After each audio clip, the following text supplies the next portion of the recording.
Hello, ladies and gentlemen, and welcome to The Discriminating Gamer, the board game review show that can find no love in its heart for the ugly. Oh, that explains the self-loathing. Shut up. Ladies and gentlemen, today we're going to go ahead and take a look at my top 10 board game designers of all time.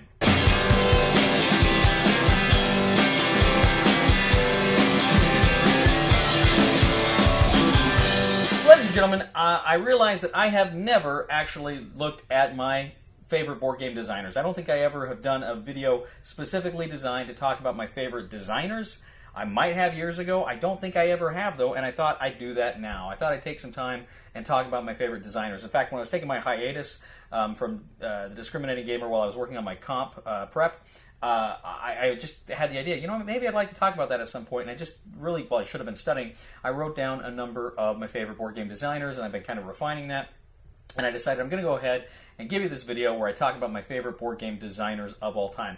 I want to talk a little bit about the methodology here, first of all. So I decided that in order to be on this list, I had to have played at least 3 games designed by this board game designer. At least 3 games designed by the designer, and I had to have loved at least 2 of them. So I had to have played 3 and loved at least 2. Now what that means is that there are some great board games that I absolutely love, but maybe I haven't played enough games by that designer to be on the list. There are a few of them, but I can't put that designer on the list for that reason.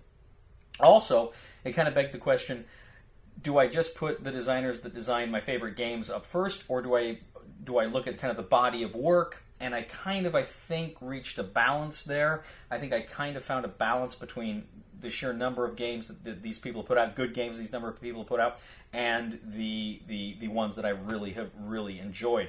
So it was kind of a delicate balancing act there, but I think I achieved it to my satisfaction. Certainly there are some people, like I say, I had to have played at least 3. Some of these designers I played many more than 3. But let's go ahead, and some have only played 3.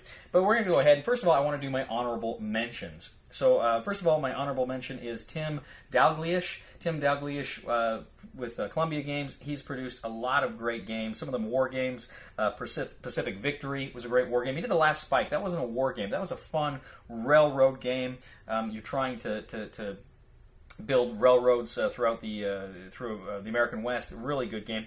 And then, of course, Napoleon, the Waterloo Campaign, the 4th edition there. That is a great war game. One of the all-time great war games I really enjoyed. Bruno Cathala, Eurogame designer. Honorable mention here because a lot of people think that's weird that I'm honoring Eurogamer. But I said this 100 times. I like Eurogames. I just like other games more. And Bruno Cathala has done some great games. 5 Tribes was really good. I enjoyed that one. Shadows over Camelot is amazing. I actually haven't played that in a while, but I played that a ton in the past. I love Shadows over Camelot. Mission Red Planet is another great game that he did. And he was credited as one of the designers of the Conan game, which was a lot of fun as well. So we really like that one. Another honorable mention, Sergei Legat. I'm not sure how you pronounce his name there, but he did Mare Nostrum Empires. He did Mystery of the Abbey. Great game, much better than Clue. And then he also was credited on Shadows over Camelot. Again, great game. Jeff Stahl, he's produced some good stuff for Academy Games. The Birth of America and Birth of Europe games are great. 1812 Invasion of Canada, 878 Vikings, and of course 1775 Rebellion, which is just a fantastic game. So those 4 are honorable mentions, and now we're going to move on to my top 10 designers of all time. Coming in at number 10 is a guy who's known primarily for war games, but this is a guy that's designed just an absolute ton, and I really haven't played that many of the games he's designed. But what I've played, generally, I've liked. This is Mark Herman. Mark Herman has designed some fantastic games, and the ones I've got here were all from GMT Games. Churchill, which is a great game about the conferences of World War II between Churchill, Roosevelt, and Stalin. Almost kind of like a 3-way Twilight struggle. Very interesting game there. Fort Sumter, Area Control, Eve of the Civil War. Really good and interesting mechanics on that one as well. Enjoyed that. This came out last year, I believe. Washington's War. I think it was originally We the People. Now it's Washington's War. Very good American Revolution kind of area control game. Really liked it. Really liked the mechanic of when it ends. You never quite know when the game's going to end. Great game. So that's Mark Herman, my number 10. My number 9 is Glenn Drover. Glenn Drover, he did some fantastic games, back, 15, 20 nearly years ago. I bought a bunch of his games. There was a game store that was in a mall by the theater I performed at, and they were going out of business, so they were just selling off a lot of their inventory, and I was able to get a lot of these games at really inexpensive prices, and I liked a lot of these here. Napoleon in Europe, which was it was a little too bulky, it was a little too big for what I think it should have been, but it was still a fun and interesting game, and it had some great mechanics in there. Conquest of Empire, Roman Empire game that I thought was really well done. The American Civil War, which played a lot like the Napoleon in Europe. You had the main American Civil War board and the battle boards. Played that a lot back in the day. Really liked American Civil War. And then just recently he came out with Victory and Glory Napoleon, which on the surface looks a lot like his Napoleon in Europe, which is a very different game. It's much more area control like, again, Twilight Struggle and the way you're playing event cards there. Really liked Victory and Glory Napoleon. So that is number 9, Glenn Drover, and I just got to tell you, I really don't trust Glens with only one N. So Glenn Drover's okay. Number 8 is Eric Lang. Eric Lang has done some great work. Blood Rage is a fantastic game. It's a phenomenal, great Viking mythology game. A lot of fun. Rising Sun, another great game. Kind of Japanese mythology there. Great looking minis, but good, kind of solid mechanics there. He did Dice Masters. How can you not like Dice Masters? That was just a tremendous game that I really got into for quite a while and had just a ton of fun with. We did a playthrough. I had Russ and Sean do a playthrough years ago, and we had so much fun. We freaking love that game. And then, of course, more recently, too, he did Rising Sun was pretty recent, but he did The Godfather Corleone's Empire, which was a lot of fun. I really liked The Godfather as well. So that is my number 8, Eric Lang. Number 7 is Richard Borg. And Richard Borg, of course, is primarily known for the Commands and Colors games, and that's what I've got him on here for. Memoir 44, World War II, certainly is fantastic. He did Battle Lore, Battle Cry, which was the first one in the series that I ever played. Really enjoyed that. Just recently he did Red Alert, which was kind of a spaceship version. I just reviewed that here not too long ago. Red Alert was a great game, great Commands and Colors game. And then, of course, my favorite in the Commands and Colors line, and that's Commands and Colors Napoleonics. Absolutely. I mean, I love the history behind that game, but from a mechanical level, it's just fun. I really enjoy these games. He did the Great War II, I think, for PSC, which is World War I. A lot of really good kind of ways he's been able to use that system in different kinds of conflicts. So that is Richard Borg, my number 7. My number 6 is, surprisingly, another kind of Eurogamer. This is Philip Dubarry. Philip Dubarry has designed a number of games. I reviewed Embark recently, which I liked, I didn't love. He did Canalis, which is again was one I liked and didn't love, which is part of the Tempest series. But he did a couple that I absolutely love, and this is Black Orchestra. Black Orchestra, where it's a cooperative game where the players are the conspirators trying to kill Hitler, and it's so much fun. It's a tense game. Good, tough decisions throughout. Really like Black Orchestra. And then I love Courtier. We did a playthrough at Gameathon in January. Courtier is a super, super fun game where you're trying to kind of try to get the attentions of the Queen and help the Queen to try to get the Queen to help you with your petitions so that you can gain more points. It's a fantastic game. If I've been championing Courtier for years, and if you have not yet played Courtier, please play Courtier. It is so good. I freaking love Courtier so much. All right, so that is Philip Dubarry, and that is my number 6. My number 5, I don't know whether the K is silent or not, but this is James Kniffen? I don't know whether or not to pronounce the K. But James did Forbidden Stars. He's credited on Forbidden Stars. He did Sid Meier's Civilization: A New Dawn, which was a lot of fun. He did New Angeles, which I really, really got a kick out of New Angeles. I really like New Angeles quite a bit. Kind of reminiscent of Battlestar Galactica. Not quite as involved as Battlestar Galactica, but it's still a fun game. I like your voting and negotiating. I love games that require you to vote and negotiate. Those are some of my favorite mechanics in games. And then, of course, he's credited with Star Wars Armada, which is phenomenal. I love Star Wars Armada. I haven't played that in a while, not since I moved to Texas, but it's a super fun game. Very well done. I liked X-Wing. I thought X-Wing was a great game, but I think Armada is a superior game on a lot of levels. So that is number 5, James Kniffen? James. Now, number 4 is kind of weird. There's actually 3 designers that are credited on the same games over and over again. And I couldn't just have one, so I'm crediting these three designers together as my number 4. This is Aaron Dill, James Kowaleski, and Sean Swigert. And they've done a lot of work for Gale Force 9. These are the designers of Sons of Anarchy, Men of Mayhem, which was a great game based on an IP that I loved. I loved the TV show, and I thought the game was so good. It's a very rich, very entertaining game. They did Homeland, again, based on the great TV show. Again, it's got kind of a Battlestar Galactica thing going on with hidden traders and stuff. Homeland is phenomenal. Firefly the Game, which is another just great game that just nails the IP on the head. Very good, but their best game, in my opinion, is Star Trek Ascendancy. I loved Star Trek Ascendancy. I think it's a great civilization building game, space civilization building game. I think it's so good you take Star Trek IP out of it, it's still just a great game. It does not rest on its IP.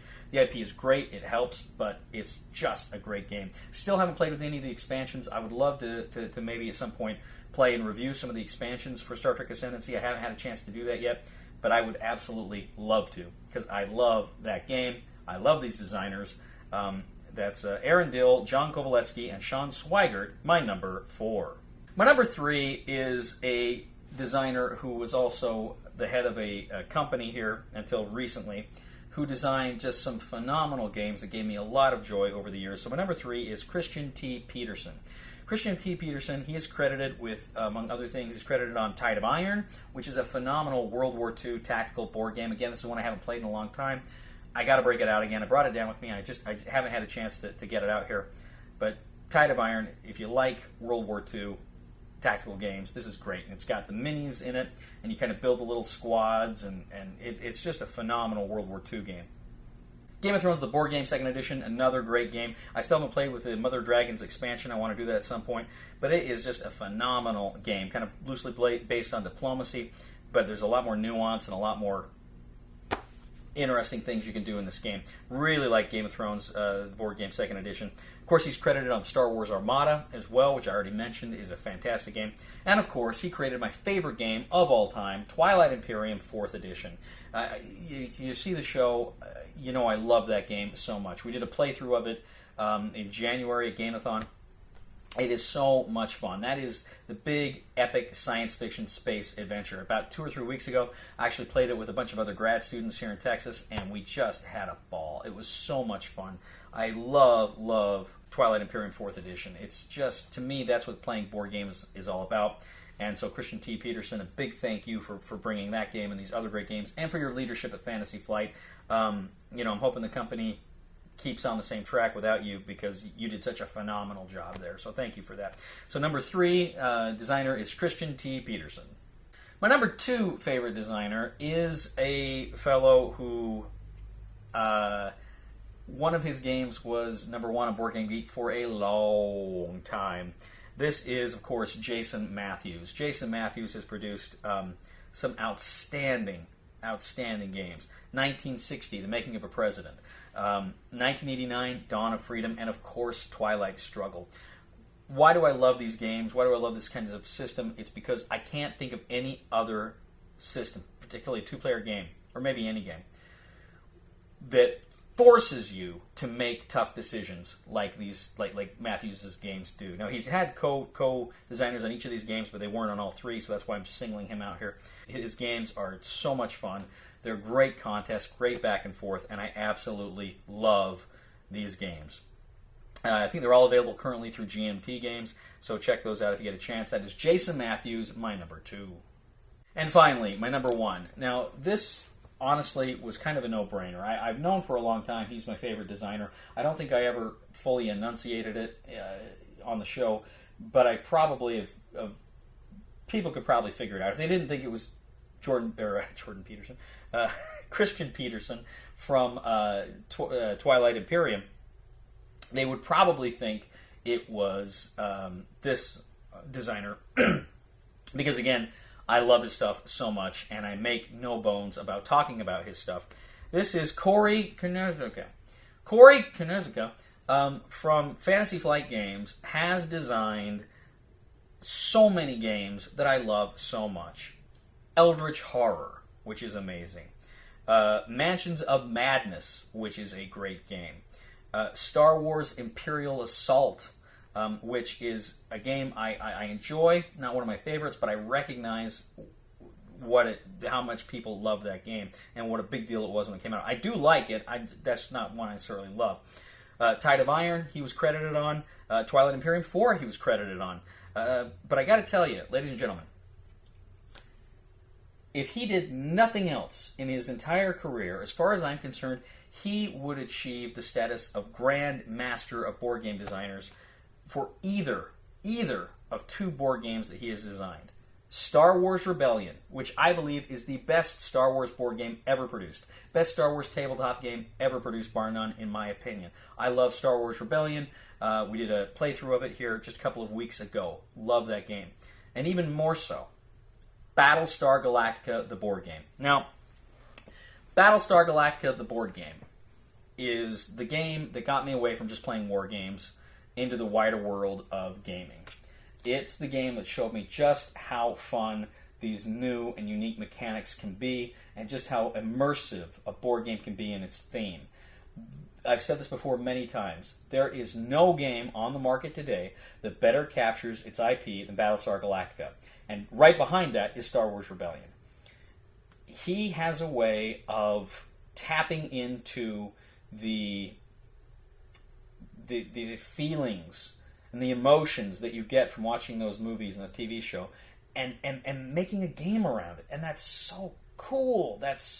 What a talent. What a great talent. I mean, Jason Matthews kind of has that same ability, I think, with historical themes, which is great. And some of these other designers have some of those abilities too. But I just don't think anybody can do that with an IP the way Corey can. It's brilliant. And he's a brilliant designer. Much kudos to him. So that is my number 1, Corey Canarico. So, ladies and gentlemen, that is my top 10 list of board game designers of all time. Please leave a comment. Let me know what you think. Do you agree with me? Do you disagree with me? Is there somebody I should have included on the list? Is there somebody that I shouldn't have put on the list? Let me know. I'm more than happy to discuss this further and perhaps refine this list as the years go on. But these are my top 10 choices of all time. In the meantime, ladies and gentlemen, we'll ask you to go ahead and like us on Facebook, follow us on Twitter, please subscribe to us on YouTube, do all the funky social media things we always ask you to do. And ladies and gentlemen, please, please, please remember, ugly board game reviewers need the most love. Please somebody help me on my feet again, and I don't know where I'm going, and I don't know where I've been. Please somebody help me on the solid ground. It's a long time, and I'll be dying. Once a year I wind up in the band. God knows that I love to fight, but I don't ever win. It's a fine line. Cody just doesn't have that many friends.